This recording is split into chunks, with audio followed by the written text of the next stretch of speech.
setting. Today's itinerary involves leaving Tayococo and heading to Trinidad for a tour of the Valle Ingenios and the city works through Trinidad.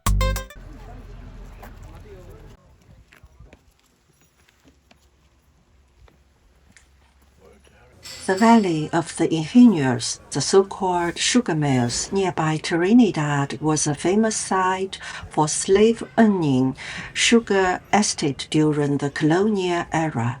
The former slave owner's villa at the top of the hill has been converted into a restaurant for tourists, offering a panoramic view of the entire valley.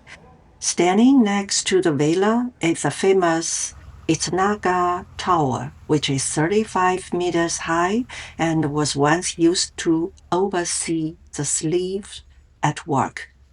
A large bell beside the tower was formerly used to summon the slaves to begin work at sunrise and rest at sunset.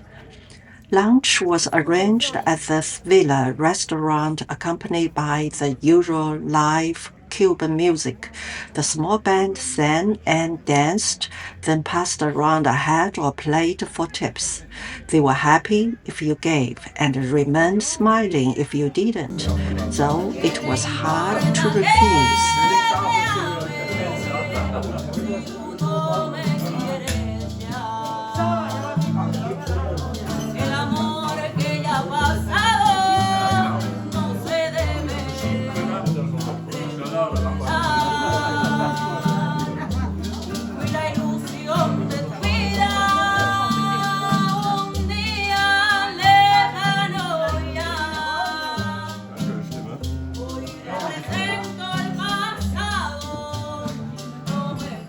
At the foot of the hill, the former slave quarters have been adapted by current residents, who now sell handmade crafts from their home.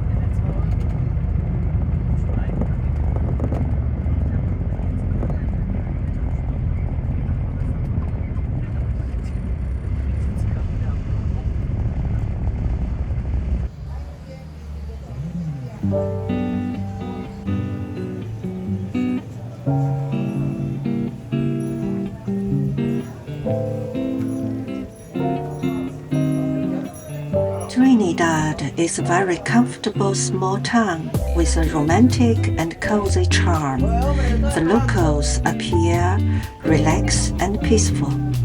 Unlike other cities visited on this trip, it feels safer here, without as many heavy, fortified iron cage houses. The guide even allowed the group to go out for walks at night, which stood out compared to other cities where we were told not to leave the hotel after dark. The town features cobblestone alleys lined with colorful houses, unique restaurants, bars, handicraft shops, and clothing stores.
Cuba's Romantic Museum, once the residence of a prominent local family during the colonial period, now serves as a museum.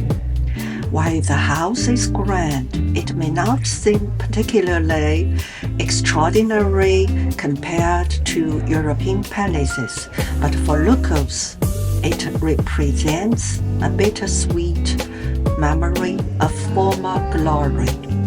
Despite Cuba's isolation and unique political system, the long history of Spanish colonization has left a deep mark on everything from language and architecture to daily lives and faith. Every town center features a Catholic church as its landmark.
The specific local bar is considered as a must-visit spot for cocktails and Cuban music.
Hotel Mystic Trinidad was the best of the entire trip for us till now.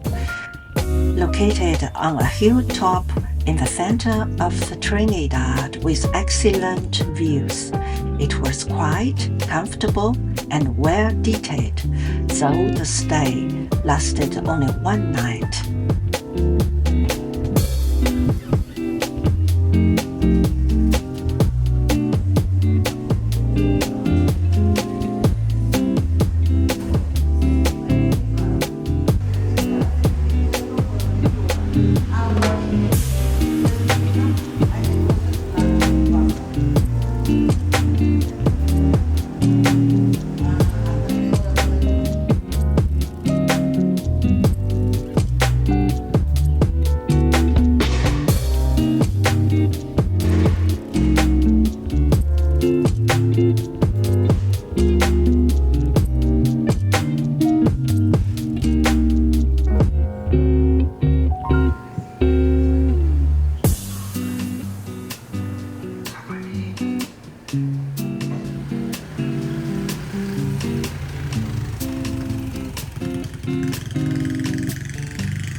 Also here, I got the best pina colada of the entire trip. One of the best hotels, we have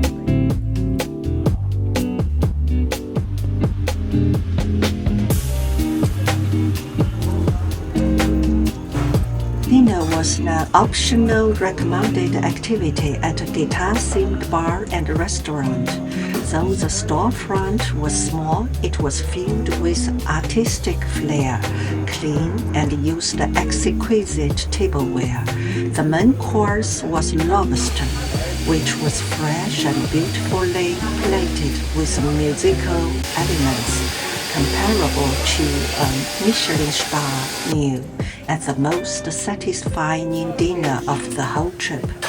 Lobster in Cuba is highly recommended for being both high quality and affordable.